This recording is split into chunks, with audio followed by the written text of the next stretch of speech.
Hello everyone, this is Ruby Saroj. Welcome to my new channel Learn with Ruby Saroj. आज हम आप लोगों के बीच में चैप्टर 2 अनाच्छादन एवं भू आकृतिक चक्र से जितने इम्पोर्टेंट क्वेश्चन बन सकते हैं वो आपके बीच में लेकर आई हूँ। तो आइए आप भी हमारे साथ रिवीजन करिए, क्योंकि रिवीजन ही एक बेस्ट उपाय है जिससे हमें सक्सेस आसानी से मिल सकती है। क्वेश्चन नंबर 1 में है क्या है कि अनाच्छादन कैसी प्रक्रिया है। तो अनाच्छादन स्थैतिक प्रक्रिया एवं गतिशील प्रक्रिया दोनों है।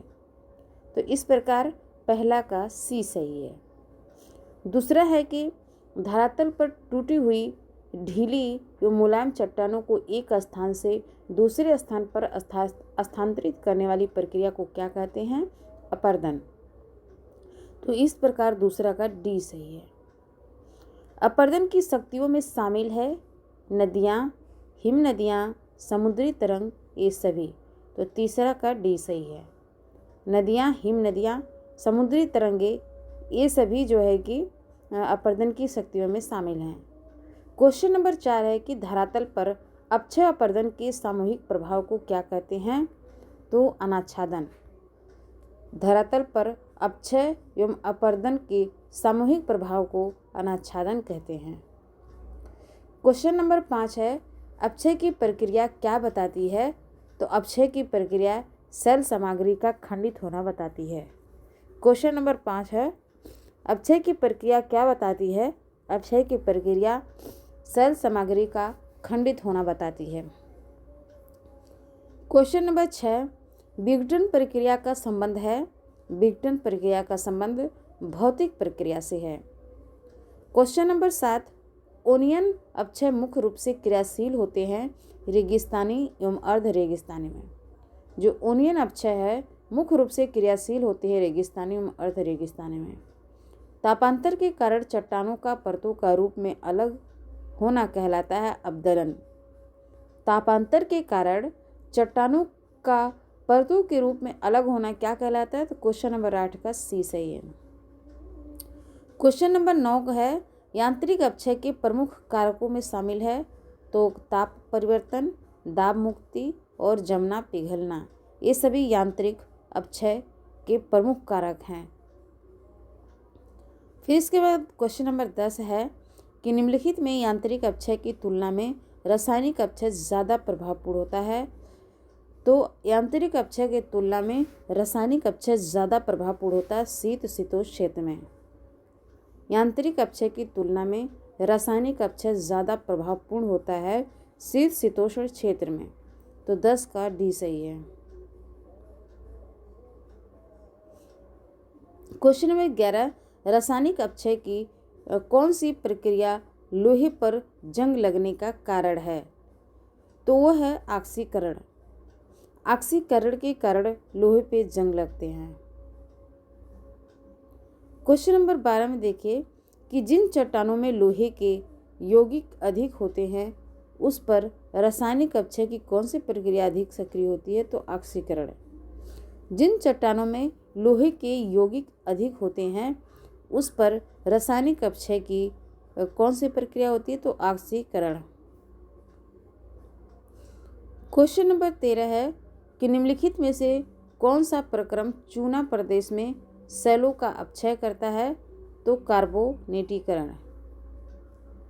कौन सा प्रक्रम जो चूना प्रदेश में सेलों का अपक्षय करता है? तो कार्बोनेटीकरण है। क्वेश्चन नंबर 14 हाइड्रेशन प्रक्रिया के अंतर्गत क्या आता है? तो हाइड्रेशन प्रक्रिया के अंतर्गत सी खनिज पदार्थ जल से रासायनिक क्रिया करके नवीन यौगिक का निर्माण कर लेते हैं। हाइड्रेशन प्रक्रिया के अंतर्गत क्या आता है? तो खनिज पदार्थ जल से रासायनिक क्रिया करके नवीन यौगिक का निर्माण कर लेते हैं। 14 का सी सही है।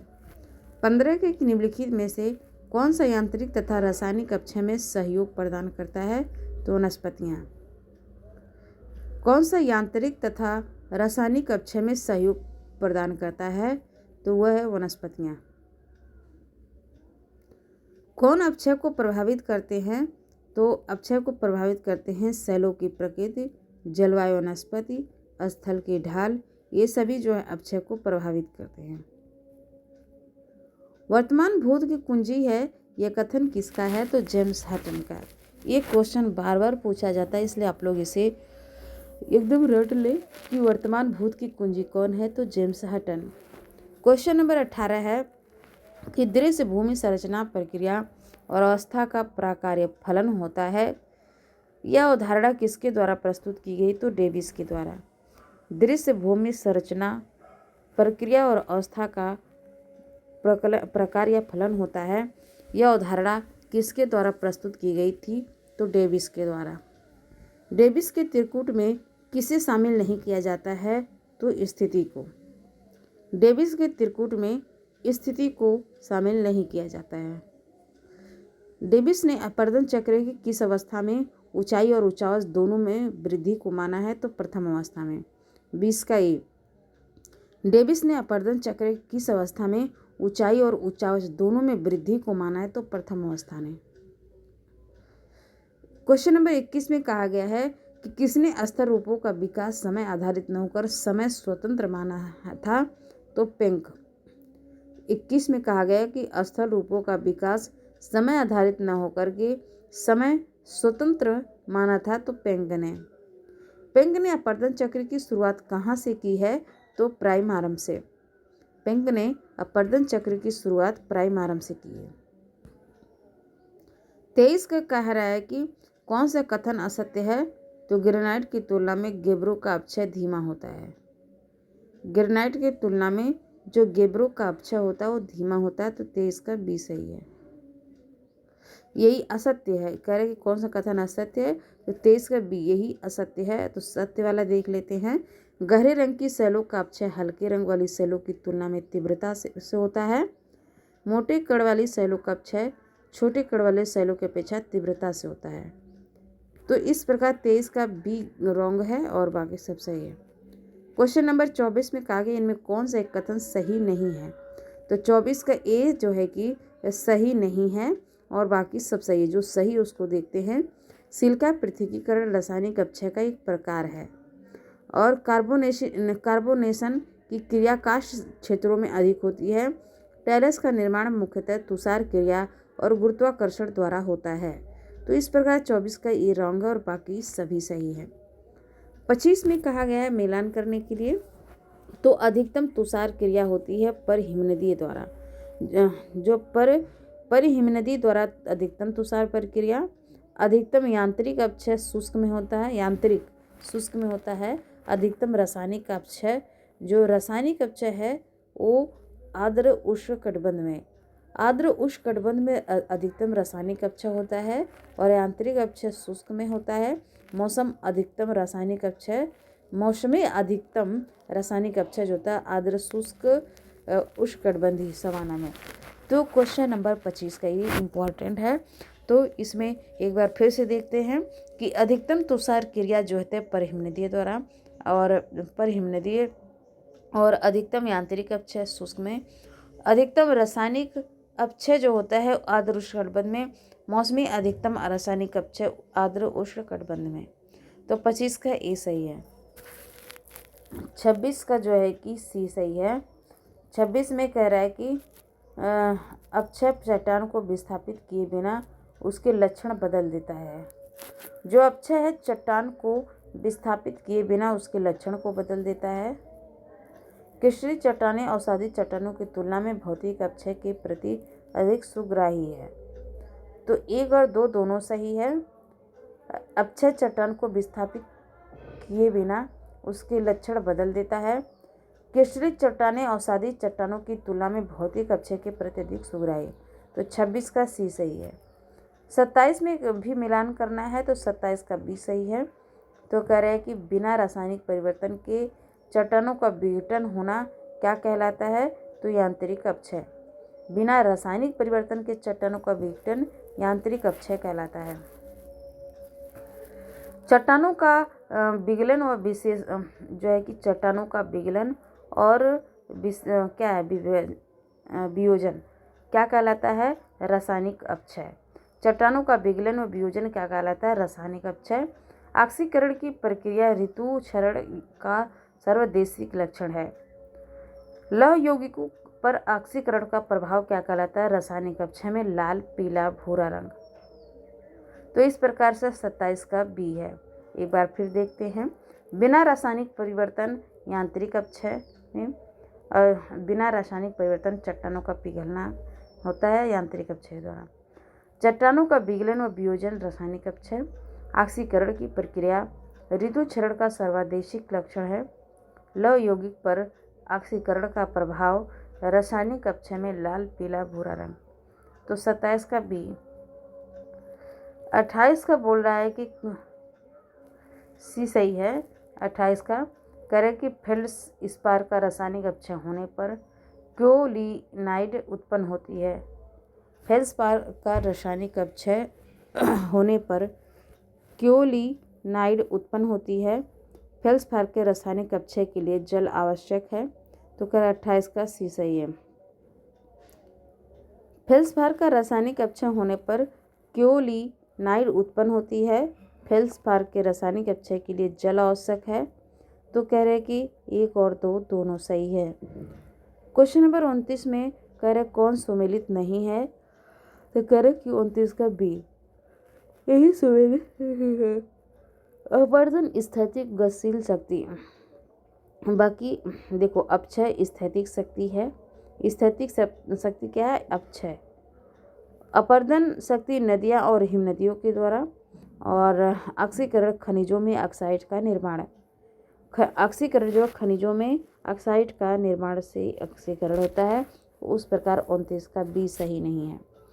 क्वेश्चन नंबर 30 में कह रहा है कि कौन सही है? तो कह रहा है कि विचार करिए कि कौन सा सही है। तो कह रहे हैं ना तो 1 सही है ना तो 2 सही है। तो इसको हम पढ़े ही नहीं, जब दोनों सही ही नहीं है तो 30 का क्योंकि सही पढ़ना है। क्वेश्चन नंबर 31 में पेंक के अपवर्तन चक्र की 3 अवस्था में शामिल है। 3 अवस्था में शामिल है, कौन कौन है? तो इसमें कह रहा है कि 31 का सी सही है। 1, 2, 4। एक उत्थान की तीव्र दर की अवस्था है, उत्थान की समान दर की अवस्था है और उत्थान की घटती दर की अवस्था है। तो पेंक के अपवर्तन चक्र की 3 अवस्था में शामिल है। उत्थान की तीव्र दर की अवस्था, उत्थान की समान दर की अवस्था, उत्थान की घटती दर की अवस्था। क्वेश्चन नंबर 32 में बताया गया है, तो कौन सही है? तो कर सी। डेविस के अनुसार प्रत्येक स्तर रूप अपवर्तन के चक्रीय रूप का प्रतिफल होता है। ये डेविस प्रत्येक स्तर रूप अपवर्तन के चक्रीय रूप का प्रतिफल है, ये डेविस के अनुसार। और स्तर रूपों का विकास समय आधारित न होकर समय स्वतंत्र होता है। पेंक के अनुसार कि स्तर रूपों को जो विकास है वो समय आधारित न होकर के समय स्वतंत्र होता है। तो 32 का सी सही है। 1 और 2। फिर अब आगे कथन और कारण दे दिए गए हैं। क्वेश्चन नंबर 33 में क्या रहा है कि 33 में एक है कि हाइड्रोलिसिस और ऑक्सीडेशन कठोर चट्टानों को मलबे में बदल देते हैं। कारण है कि ऑक्सीडेशन प्रक्रिया विशेषकर उष्ण शुष्क जलवायु में होती है। तो इस प्रकार 33 का सी सही है, ए सही है, परंतु आर गलत है। तो ए सही है। तो हाइड्रोलिसिस तथा ऑक्सीडेशन कठोर चट्टानों को मलबे में बदल देती है। 34 में कह रहे हैं कि इसमें भी ए सही आर गलत है। तो ए सही है, उसको देखते हैं। भौतिक अपक्षय के प्रभाव में रासायनिक अपक्षय के प्रभाव से मौलिक रूप से भिन्न है। जो अभौतिक अपक्षय के प्रभाव रासायनिक अपक्षय के प्रभाव से मौलिक रूप से भिन्न, तो 34 का सी सही है। सी में कथन ए सही है, आर गलत है। 35 में कह रहे हैं कि ए सही है। ए का मतलब है कि इसमें ए आर दोनों सही, आर एक सही व्याख्या करता है। तो इसको देखते हैं। आर्द्र क्षेत्रों में जहाँ तापमान उच्च होता है वहाँ रासायनिक अपक्षय है। और कारण दिया कि किसी भी रासायनिक क्रिया के लिए जल और तापमान महत्वपूर्ण कारक होते हैं। ठीक है, तो ए आर दोनों सही, आर एक की सही व्याख्या करता है। फिर इसके बाद क्वेश्चन नंबर 36 है कि तुषार की प्रक्रिया सब आर्कटिक तक ही सीमित है। तुषार की प्रक्रिया विशेष रूप से हिमरेखा के नीचे सीमित है। तो इसमें डी सही है, ये गलत, आर सही है। तो डी सही है, इसमें आर सही है। तुषार प्रक्रिया विशेष रूप से हिमरेखा के नीचे सीमित है। क्वेश्चन नंबर 37 में कह रहा है कि कार्बोनेशन तथा ऑक्सीडेशन रासायनिक अपक्षय की मुख्य प्रतिक्रिया है। तो कह रहे कि इसमें यार दोनों सही है। तो कार्बोनेशन तथा ऑक्सीडेशन रासायनिक अपक्षय की मुख्य प्रतिक्रिया है। आर है कि रासायनिक अपक्षय मुख्य रूप से उष्ण आर्द्र जलवायु होता है। रासायनिक अपक्षय मुख्य रूप से आर्द्र उष्ण जलवायु होता है। यार दोनों सही है। क्वेश्चन नंबर 38, अनाच्छादन में अपक्षय मास वेस्टिंग तथा अपरदन सम्मिलित है। अनाच्छादन में अपक्षय मास वेस्टिंग तथा अपरदन सम्मिलित है। ए आर में है कि अपने ही स्थान पर चट्टानों के कमजोर पड़ने को कहते हैं। अपने स्थान पर चट्टानों कमजोर पड़ने को अपक्षय कहते हैं। अनाच्छादन में अपक्षय मास वेस्टिंग तथा अपरदन सम्मिलित है और अपने स्थान पर चट्टानों कमजोर पड़ने को अपक्षय। 38 का बी सही है। तो ए आर दोनों सही है, परंतु आर की सही व्याख्या नहीं करता है। अब विगत वर्षों में क्या पूछा गया है अनाच्छादन और भूआकृतिक चक्र से, तो उसे देखते हैं। तो इसमें कह रहा है 2017 में पूछा गया था कि काष्ठ प्रदेश में चट्टानों के अपक्षय के लिए निम्नलिखित प्रक्रिया में से कौन सा एक उत्तरदायी है, तो करे कि कार्बनीकरण। काष्ठ प्रदेश में चट्टानों के अपक्षय के लिए निम्नलिखित प्रक्रिया में से कौन सा एक उत्तरदायी है, तो करे कि कार्बनीकरण। जुलाई 2016 में पूछा था कि अपरदन का समान चक्र संबंध है नदी अपरदन। नदी अपरदन से जो अपरदन का समान चक्र संबंध है। क्वेश्चन नंबर 3 है, कह रहे कि यार दोनों से यार एक सही व्याख्या है। चट्टानों की गहराई तक रासायनिक क्षरण आर्द्र उष्णकटिबंधीय क्षेत्रों के प्रमुख लक्षणों में से एक है। रासायनिक अपक्षय की तीव्रता अधिक हद तक जल की प्रचुरता और उच्च वायु तापमान पर निर्भर करती है। ए आर दोनों सही है, आर ए की सही व्याख्या करता है। क्वेश्चन नंबर 4 है कि निम्नलिखित में से कौन सा बृहद संचलन की अनाच्छादन क्रिया संबंधित नहीं है, तो अपस्तरण। तो इस प्रकार से चौथा का बी सही है। बृहद संचलन की अनाच्छादन क्रिया से संबंधित नहीं अपस्तरण, अर्थात आधारी अधःखलन और भूस्खलन पंख प्रवाह संबंधित है, लेकिन बी संबंधित नहीं। क्वेश्चन नंबर 5 में दिया गया है कि निम्नलिखित में से किसने दृश्य भूमि प्रक्रम संरचना और चरण का प्रकार्य है अवधारणा को अभिव्यक्त किया है, तो WM डेविस ने। तो 5 का ए सही है, WM डेविस। क्वेश्चन नंबर 6 है, जल योजना प्रक्रिया का संबंध है रासायनिक प्रक्रिया से। और क्वेश्चन नंबर 7 है कि चट्टानों का गहन रासायनिक अपक्षय आर्द्र उष्णकटिबंधीय क्षेत्रों की उत्कृष्ट विशेषता है। और आर है कि रासायनिक अपक्षय की तीव्रता जल की प्रचुरता तथा वायु तापमानों के काफ़ी हद तक निर्भर करती है। यार दोनों सही है, आर की सही व्याख्या करता है। 7 का ये सही है। तो इस प्रकार से आपने ये देखा। अब हम आगे आपको क्वेश्चन जो है कि चैप्टर नंबर 3 ढाल विश्लेषण के क्वेश्चन लेके आई हूँ, जो इम्पोर्टेंट हैं और बनते ही हैं। तो इसको देख लीजिए। इसमें क्वेश्चन नंबर 1 में कहा गया कि भौगोलिक दृष्टि से किसी भी भूआकृति के क्षैतिज तल पर कोणीय झुकाव इसका ढाल कहलाता है। भौगोलिक दृष्टि किसी भी भूआकृति के क्षैतिज तल पर कोणीय झुकाव ढाल कहलाता है। किसी विद्वान के अनुसार किसी आदर्श पहाड़ी ढाल के 4 प्रमुख भाग होते हैं। एवुड एवं एलसी किंग कह रहे कि एवुड और एलसी किंग के अनुसार किसी आदर्श पहाड़ी ढाल के 4 प्रमुख भाग होते हैं। कोई आदर्श पहाड़ी ढाल है, उसके कितने प्रकार है, तो 4 प्रमुख भाग होते हैं। तो ये कौन बताया है, एवुड और एलसी किंग ने। क्वेश्चन नंबर 3 में कहा गया कि उत्तलता का संबंध है, तो उत्तलता का संबंध पर्वतीय ढाल के सबसे ऊपर वाले भाग में उत्तल ढाल से संबंधित है। पर्वतीय ढाल के सबसे ऊपर वाले भाग में उत्तल ढाल से संबंधित है। पर्वतीय ढाल के सबसे ऊपर वाले भाग में उत्तल ढाल से संबंधित। तीसरा का ये। चौथा कह रहा है कि किस ढाल को मलबा नियंत्रित ढाल कहते हैं, तो सरल रेखीय ढाल को मलबा नियंत्रित ढाल कहते हैं। क्वेश्चन नंबर 5 में कहा गया कि अपक्षय बृहद क्षरण अपरदन परिवहन निक्षेप से निर्मित होने वाले ढाल को किस नाम से संबोधित किया जाता है, तो बहिर्जनिक ढाल से। अपक्षय बृहद क्षरण अपरदन परिवहन तथा निक्षेप से निर्मित होने वाले ढाल को किस नाम से संबोधित किया जाता है, तो बहिर्जनिक ढाल से। क्वेश्चन नंबर 6 में कह रहा है कि भ्रंश के कारण उत्पन्न कगार ढाल को अपक्षय से उत्पन्न ढाल को किस नाम से जाना जाता है, द्वितीय ढाल। भ्रंश के कारण उत्पन्न कगार ढाल के अपक्षय से उत्पन्न ढाल को किस नाम से जाना जाता है? तो द्वितीय ढाल से जाना जाता है। किस भूगोलवेत्ता ने परिमाणात्मक आधार पर ढालों का वर्गीकरण किया था? तो A.N. स्ट्रॉलर ने। वो कौन भूगोलवेत्ता है जो परिमाणात्मक आधार पर ढालों का वर्गीकरण किया था? तो A.N. स्ट्रॉलर। A.N. स्ट्रॉलर ने परिमाणात्मक आधार पर ढालों का वर्गीकरण किया था। इसे आप लर्न कर लें कि परिमाणात्मक आधार पर ढाल का वर्गीकरण किसने किया? तो A.N. स्ट्रॉलर। यहाँ से देखिए क्वेश्चन बार बार पूछे जाते हैं, तो इसे 2-3 बार जरूर दोहराएं। तो इस प्रकार से आपने क्वेश्चन आगे देखते हैं। कौन से तीव्र ढलुआ ढाल से संबंधित है? तो कह रहे कि 8 अंश से 15 अंश से तीव्र ढलुआ ढाल से संबंधित हैं। देखिए, आप इस चैप्टर के पहले पढ़ लीजिएगा, तब इसको क्वेश्चन आंसर पढ़ेंगे तो आपको ज़्यादा अच्छा से समझ में आएगा। पहले को इसलिए टॉपिक वाइज हम आपके बीच में ला रहे हैं। पहले टॉपिक को बढ़िया से पढ़िए, फिर क्वेश्चन आंसर लगाने में ईजी लगेगा और समझ में आएगा। तो तीव्र ढलुआ ढाल से संबंधित 8 अंश से 15 अंश है। निम्नलिखित में से कौन एकल प्रक्रम संकल्पना से संबंधित नहीं है? तो कह कि एडवर्ड यंग। तो हाँ, जो संबंधित है जो एकल प्रक्रम संकल्पना से हॉर्टन, लासन, गिलबर्ट। कह रहे कि हॉर्टन, लासन, गिलबर्ट ये जो है कि प्रक्रम संकल्पना से संबंधित हैं। एकल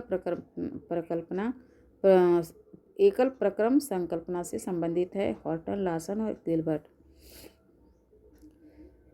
कह रहे कि प्रक्रम संकल्पना किससे प्रतिपादित है? जो वो एकल था तो बहुल है, तो किससे बहुल प्रक्रम संकल्पना किससे प्रतिपादित की? तो एच बॉलिंग ने। एकल में तो हॉर्टन, लासन, गिलबर्ट है, तो बहुल में क्या है? H bowling. एच बॉलिंग जो है कि बहुल प्रक्रम संकल्पना प्रतिपादित की थी। फिर कह रहे कि W.M. डेविस ने भू आकृतिक वैज्ञानिक चक्र के संदर्भ में ढालों के विकास से संबंधित किस सिद्धांत का प्रतिपादन किया था? तो ढाल पतन सिद्धांत है। W.M. डेविस ने भू आकृतिक वैज्ञानिक चक्र के संदर्भ में ढालों के विकास में संबंधित किस सिद्धांत का प्रतिपादन किया था? तो ढाल पतन सिद्धांत का। क्वेश्चन नंबर 12, निम्नलिखित में से पिंग का संबंध किस सिद्धांत से है? तो ढाल प्रतिस्थापन सिद्धांत है। निम्नलिखित में से पिंग का संबंध किस सिद्धांत से? तो ढाल प्रतिस्थापन सिद्धांत है। पिंग का संबंध ढाल प्रतिस्थापन सिद्धांत से संबंधित है। क्वेश्चन नंबर 13 है कि वुड के अनुसार क्लिफ ढाल का निर्माण किस प्रक्रम द्वारा होता है? तो अपर्दन। वुड के अनुसार क्लिफ ढाल का निर्माण किस प्रक्रम द्वारा होता है? तो अपर्दन। वुड के अनुसार क्लिफ ढाल का निर्माण किस प्रक्रम द्वारा होता है? तो अपर्दन। तो 13 का 80 सही है। क्वेश्चन नंबर 14, समस्त ढाल की अनुदैर्ध्य परिच्छेदिका में कौन सा शामिल नहीं है? तो मुक्त पृष्ठ वक्रता। समस्त ढाल की अनुदैर्ध्य परिच्छेदिका में कौन सा शामिल नहीं है? तो मुक्त पृष्ठ वक्रता। क्वेश्चन नंबर 15 है कि किंग का पहाड़ी ढाल विकास किस सिद्धांत ने के निर्माण से संबंधित? तो पेडिप्लेन। किंग का पहाड़ी ढाल विकास किस सिद्धांत के निर्माण से संबंधित है? तो पेडिप्लेन। क्वेश्चन नंबर 15 का ये सही है। किंग का पहाड़ी ढाल विकास किस सिद्धांत के निर्माण से संबंधित है? पेडिप्लेन। 16 के किस विद्वान ने ढालों को सर्वाधिक अध्ययन किया था? किस विद्वान ने ढालों का सांख्यिकी का अध्ययन किया था? तो स्ट्रॉलर ने। वो कौन सा विद्वान है जो ढालों का सांख्यिकी अध्ययन किया था? तो स्ट्रॉलर है।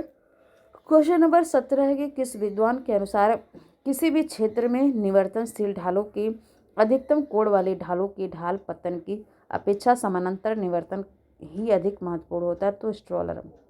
कौन से विद्वान है जिनके अनुसार किसी भी क्षेत्र के निवर्तनशील ढालों के अधिकतम कोण वाले ढालों की ढाल पतन की अपेक्षा समांतर निवर्तन ही अधिक महत्वपूर्ण होता है? तो स्ट्रॉलर। क्वेश्चन नंबर 18 में कहा गया कौन से सिद्धांत का प्रतिपादन यंग ने नहीं किया था? तो कर बी ने नहीं किया था। ढाल पतन सिद्धांत, ढाल पतन निवर्तन सिद्धांत। तो प्रतिपादन यंग ने नहीं किया था। कौन सा सिद्धांत का प्रतिपादन यंग ने नहीं किया था? तो क्रमिक ढाल सिद्धांत का नहीं किया था। और किसका किया था? तो ढाल पतन सिद्धांत का, ढाल प्रतिस्थापन सिद्धांत का, समांतर निवर्तन सिद्धांत का। समांतर विवर्तन सिद्धांत, ढाल प्रतिस्थापन सिद्धांत, ढाल पतन।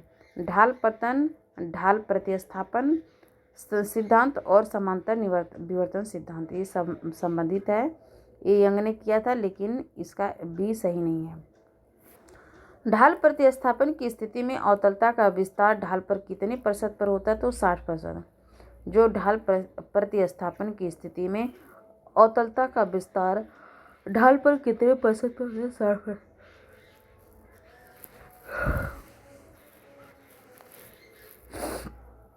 ढाल प्रतिस्थापन की स्थिति में अवतलता का विस्तार ढाल पर कितने प्रतिशत पर होता है? तो 60% पर। क्वेश्चन नंबर 20 में है कि सेविजियर ने किस खाड़ी में ढाल की परिच्छेदिका के विकास का अध्ययन किया है? तो कार्मेयन की खाड़ी में। क्वेश्चन नंबर 20 का सी है कि सेविजियर ने किस खाड़ी में ढाल की परिच्छेदिका के विकास का अध्ययन किया है? तो मारियन की खाड़ी में। क्वेश्चन नंबर 21 है, 21 का बी सही है। निम्नलिखित कथनों पर विचार कीजिए। तो कह रहे कि केवल तीसरा सही है। भौगोलिक दृष्टि से किसी भी भूआकृति के क्षैतिज तल पर कोणीय झुकाव इसका ढाल कहलाता है। भौगोलिक दृष्टि से किसी भी भूआकृति के क्षैतिज तल पर कोणीय झुकाव इसका ढाल कहलाता है। यही सही है। 21 का बी। 22 में कह रहे हैं कि ए वुड तथा एलसी किंग के अनुसार किसी आदर्श पहाड़ी ढाल के 4 प्रमुख भाग होते हैं। तो जो निम्नलिखित है, तो कह रहे हैं कि ए वुड तथा एलसी किंग के अनुसार किसी आदर्श पहाड़ी ढाल के 4 प्रमुख भाग होते हैं। तो कह रहे हैं कि इसमें से बी कथन सही है। बी में क्या सही है? उपरोक्त का पहाड़ी के अनुदैर्ध्य परिच्छेदिका में ऊपर से नीचे सही क्रम है। जो ऊपर से नीचे देखिए, पहले उत्तलता है। ये बार बार पूछता है, इसको याद रखिए कि आदर्श पहाड़ी का जो ढाल है क्रम से देखिए ऊपर से नीचे की तरफ। तो पहले उत्तलता है, फिर मुक्त पृष्ठता है। उत्तलता, मुक्त पृष्ठता है, फिर इसके बाद जो है कि सरल रेखात्मक है, फिर अवतलता है। तो उत्तलता सबसे पहले है, उत्तलता, मुक्त पृष्ठता, फिर सरल रेखात्मक, फिर इसके बाद अवतलता। इसे एकदम लर्न कर ले कि क्वेश्चन बहुत ही इम्पोर्टेंट है। पीजीटी और नेट आदि में बहुत पूछा जाता है। तो उत्तलता है, फिर मुक्त पृष्ठता है, फिर सरल रेखात्मक अवतलता है। तो 22 का बी सही है। 23 में कह रहा है कि कौन सा सही है? तो सी सही है। इसमें पहला और दूसरा, नदी, हिमानी, पवन और भौम जल एवं सागरी तरंगों की अपर्दन क्रिया द्वारा निर्मित ढालों को तलावचन ढाल के अंतर्गत सम्मिलित किया जाता है। नदी, हिमानी, पवन और भौम जल सागरी तरंगों की अपर्दन क्रिया द्वारा निर्मित ढालों को तलावचन ढाल के अंतर्गत सम्मिलित किया जाता है। और नदी, हिमानी, पवन, भौम जल सागरी तरंगों की निक्षेप क्रिया द्वारा निर्मित ढालों को तलोचन ढाल के अंतर्गत सम्मिलित किया जाता है। तो 23 का सी सही है। 23 का सी 1 और 2 दोनों सही है। 1 में नदी, हिमानी, पवन, भौम जल सागरी तरंगों की अपर्दन क्रिया द्वारा निर्मित ढालों को तलावचन ढाल के अंतर्गत सम्मिलित किया जाता है। नदी, हिमानी, पवन, भौम जल और सागरी तरंगों की निक्षेप क्रिया द्वारा निर्मित ढालों की तलोचन ढाल के अंतर्गत सम्मिलित किया जाता है। तो 23 का 1 और 2 दोनों सही है। 24 में कह रहा है कि कौन सा सही है? तो कह रहे हैं 24 का केवल दूसरा सही है। ढाल प्रतिस्थापन की स्थिति में संपूर्ण ढाल परिच्छेदिका के 60% भाग पर अवतलता तथा 5% भाग पर उत्तलता का विस्तार है। ढाल प्रतिस्थापन की स्थिति में जो संपूर्ण ढाल परिच्छेदिका के 60% भाग पर जो अवतलता 60% भाग पर अवतलता है, 60% भाग पर अवतलता है और 5% भाग पर उत्तलता है। तो आपने जाना कि आदर्श पहाड़ी का जो क्रम है, सबसे पहले उत्तलता है, फिर इसके बाद मुक्त पृष्ठता है, फिर सरल रेखात्मक है, फिर अवतलता है। तो इसमें जो 60% भाग पर क्या है? अवतलता है। ये जो कि तीसरे क्रम में है, क्या है? तीसरे क्रम अवतलता वो 60% भाग में है, और 5% भाग पर उत्तलता ये पहले क्रम पे है। तो आप इसे याद रखें। 24 का बी सही है। क्वेश्चन नंबर 25 में कह रहा है कि इसमें से कौन सा सही है? तो कह रहा है पहला और तीसरा उत्थान, वलन, भ्रंशन, भूकंप और ज्वालामुखी आदि प्रक्रियाओं के द्वारा अंतर्जनिक ढाल का निर्माण होता है।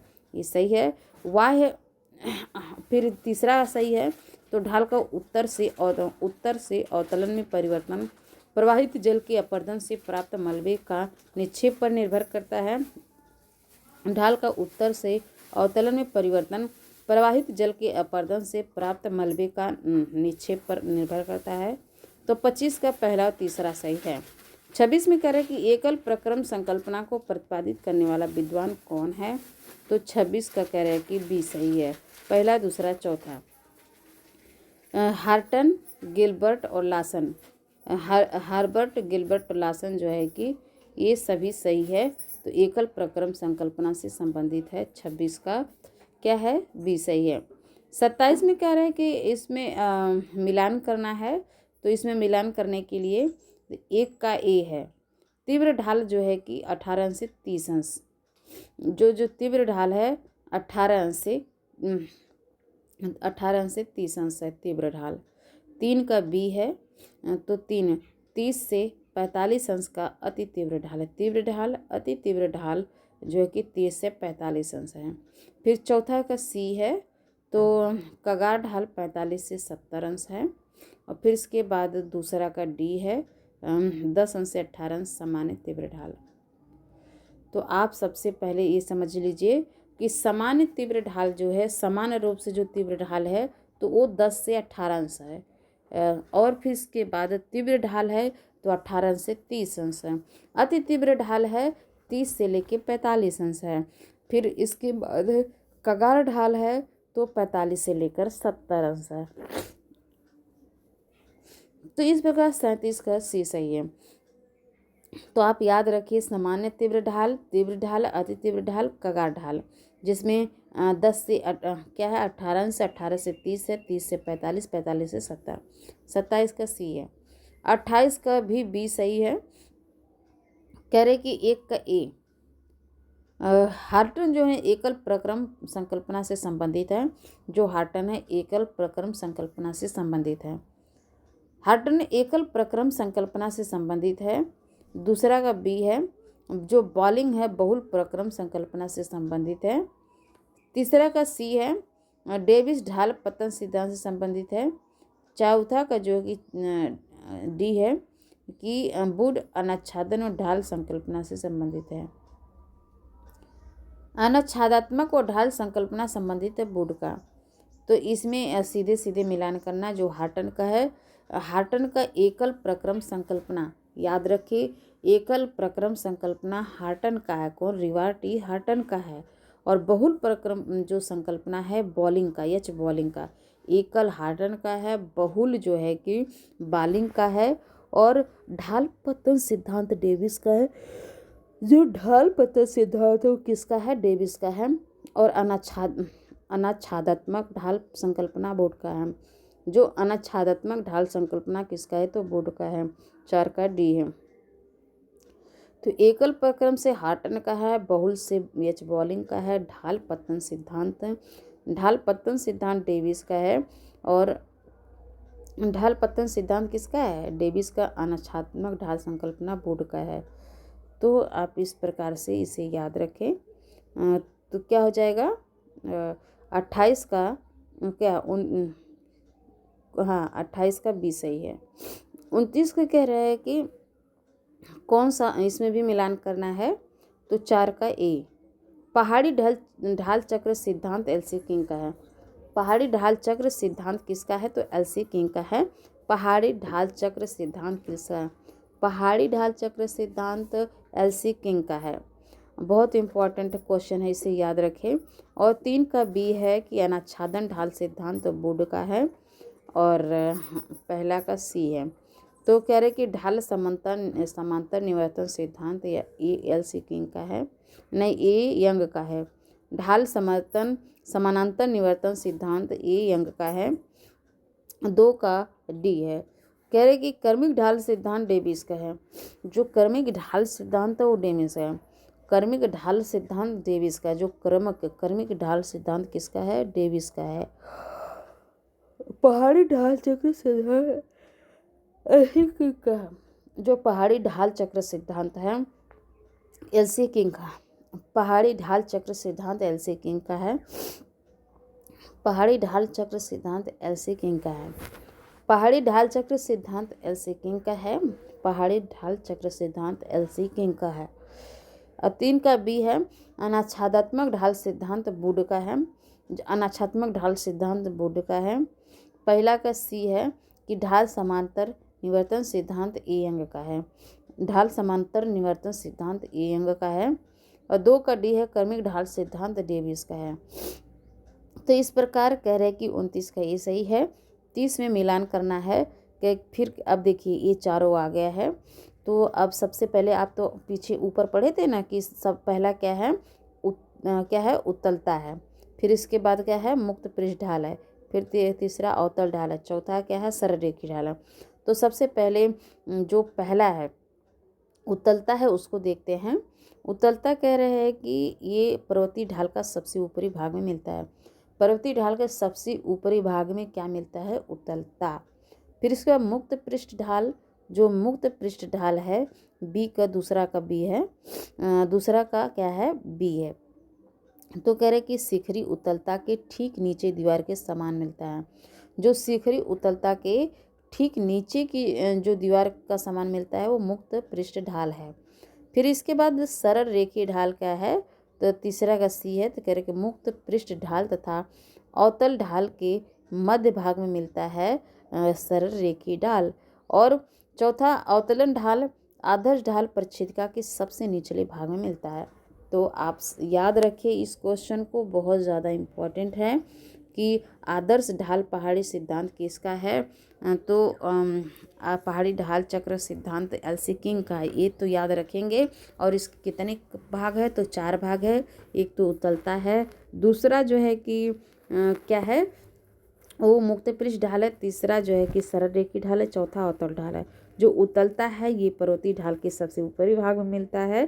मुक्त पृष्ठ ढाल तथा अवतल ढाल के मध्य भाग में मिलता है। और सरल रेखी ढाल, जो मुक्त पृष्ठ ढाल है वो शिखरी उत्तलता के ठीक नीचे दीवार के समान मिलता है। सरल रेखी ढाल मुक्त पृष्ठ ढाल तथा अवतल ढाल के मध्य मिलता है। अवतल ढाल आदर्श ढाल परिच्छेदिका के सबसे निचले भाग मिलता है। 30 का ये सही है। और 31 में देखते हैं, इसमें कथन और कारण दिया गया है।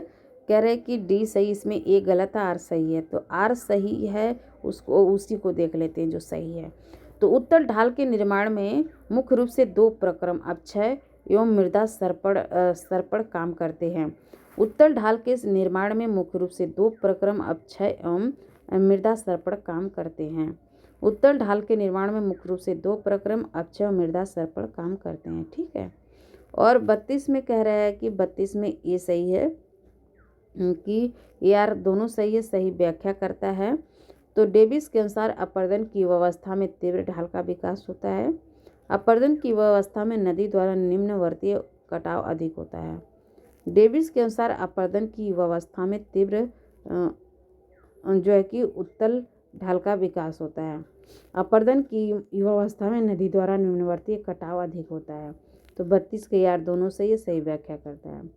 33 का है कि स्ट्रालर के अनुसार, इसमें भी कह रहे कि यार दोनों सही, सही व्याख्या करता है।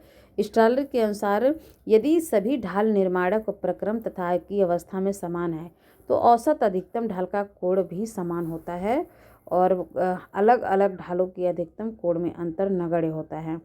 तो 33 का ए आर दोनों सही है और सही जो है कि उसका व्याख्या कर रहा हूँ। 34 में कह रहे कि अधिकतम ढाल कोण और जलमार्ग प्रवणता में सहसंबंध होता है, ये भी सही है। घाटी पार्श्व ढाल में से जो मलबा प्राप्त होता है उसी के अनुरूप जलमार्ग की प्रवणता या ढाल का समायोजन होता है। तो इसमें ए आर दोनों सही है या सही व्याख्या करता है कि अधिकतम ढाल कोण और जलमार्ग प्रवणता में सहसंबंध होता है। घाटी पार्श्व ढाल से जो मलबा प्राप्त होता है उसी के अनुरूप जलमार्ग की प्रवणता या ढाल का समायोजन होता है। तो यार दोनों से सही व्याख्या करता है।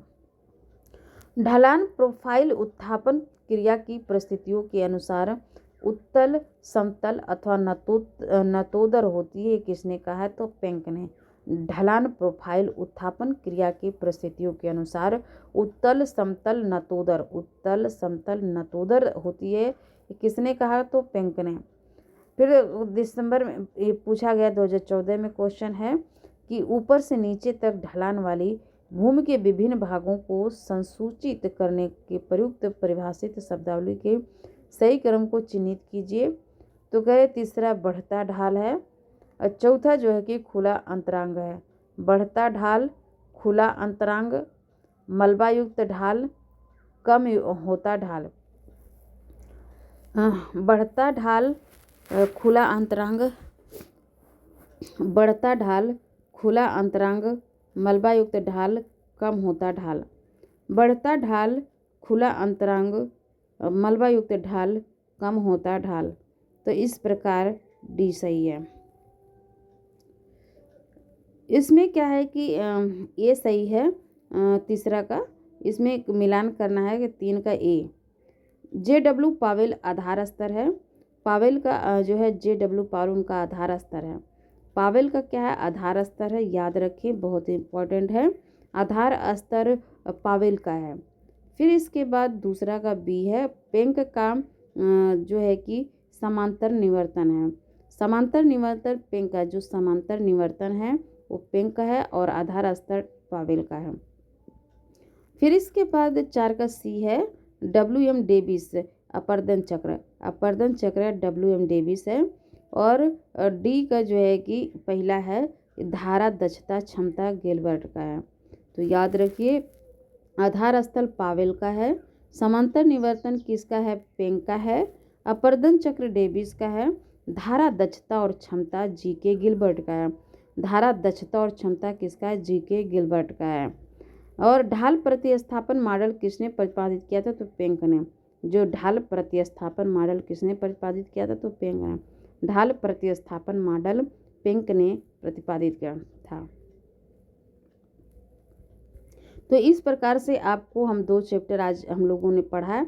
इसे आप 1-2 बार रिवीजन करते रहेंगे तो आपको अच्छे से याद हो जाएगा और इसी तरह से आप पढ़ते रहें। धन्यवाद।